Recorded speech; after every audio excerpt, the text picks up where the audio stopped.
नमस्ते दोस्तों, आज के इस वीडियो में मैं आपको बता रहा हूं कि ब्लड प्रेशर के मरीज लॉकडाउन के दौरान लापरवाही ना करें और एक्सपर्ट से जानें कि घर पर रहते हुए किन किन बातों का ध्यान रखें। दोस्तों, इस समय कोरोना वायरस के डर और सेल्फ क्वारंटाइन के बीच लोग गैर कोविड बीमारियों या अन्य मेडिकल इमरजेंसी की अनदेखी कर रहे हैं, जो कि गलत है। इस महामारी के चलते लोग आज अपने घरों में रहने के लिए मजबूर हैं, जिसके कारण सोशल इंटरेक्शन और शारीरिक व्यायाम में बेहद कमी आ गई है। इसका नकारात्मक असर लोगों के शारीरिक एवं मानसिक स्वास्थ्य पर पड़ रहा है। गतिहीन जीवन शैली, काम के तनाव के चलते लोग पहले से हाइपरटेंशन के शिकार हैं, जो अब बीपी में उतार चढ़ाव की समस्याओं से जूझ रहे हैं। लॉकडाउन और क्वारंटाइन के दौरान बीपी के मरीजों को किन किन बातों का ध्यान रखना चाहिए, मैं आपको इस वीडियो में बताता हूँ। सबसे पहले है, ये लक्षण हो सकते हैं गंभीर। बीपी में उतार चढ़ाव के कारण होने वाले लक्षण जैसे चेहरे का लाल होना, चक्कर आना, सिर दर्द, सांस फूलना, नाक से खून आना और चिंता आदि जानलेवा हो सकते हैं या कुछ क्रोनिक बीमारियों का कारण बन सकते हैं। इसके बेहद गंभीर और खतरनाक परिणाम हो सकते हैं, जैसे stroke, paralysis, heart attack, heart failure, अंधापन और किडनी फेलियर। अब मैं आपको बताता हूं दोस्तों, लापरवाही के खतरे क्या क्या होते हैं।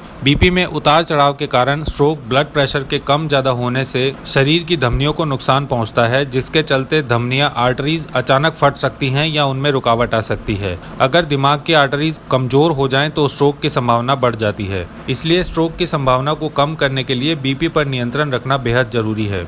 बीपी में उतार चढ़ाव के कारण हार्ट अटैक, जब दिल के किसी हिस्से से खून का प्रवाह रुक जाए तो हार्ट अटैक हो सकता है। अनियंत्रित ब्लड प्रेशर के कारण दिल को खून पहुंचाने वाली आर्टरीज में रुकावट आ सकती है, जिससे हार्ट अटैक का खतरा बढ़ जाता है। बीपी में उतार चढ़ाव के कारण किडनी फेलियर, हाइपरटेंशन से किडनी की रक्त वाहिकाओं और फिल्टर्स को नुकसान पहुंचता है, जिससे शरीर से व्यय पदार्थों का निकलना मुश्किल हो जाता है। यह समस्या किडनी फेलियर का कारण भी बन सकती है। अब दोस्तों, मैं आपको बताता हूँ कि बीपी के मरीजों को किन बातों का ध्यान रखना चाहिए। अपने बीपी पर निगरानी रखें। घर में बीपी की नियमित निगरानी रखकर हाइपरटेंशन पर नियंत्रण पाया जा सकता है। आप नियमित रूप से अपना बीपी जांचकर डॉक्टर से सलाह के आधार पर दवाई लेकर बीपी को नियंत्रित रख सकते हैं।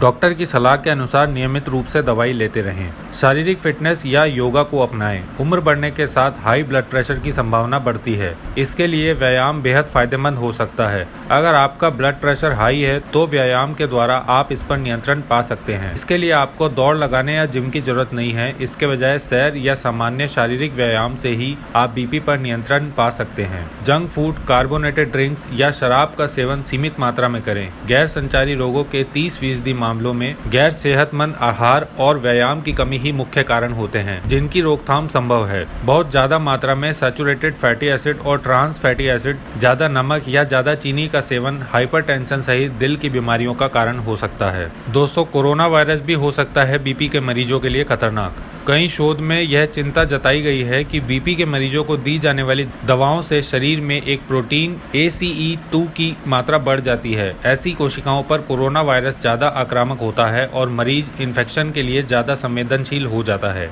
लेकिन WHO के मुताबिक इसका कोई प्रमाण नहीं है और मरीजों को बीपी के लिए अपनी निर्धारित दवाएं लेते रहना चाहिए। तो दोस्तों, ये थी आज की जानकारी। ऐसे ही और हेल्थ के वीडियोस देखते रहने के लिए आज ही हमारा चैनल सब्सक्राइब करें।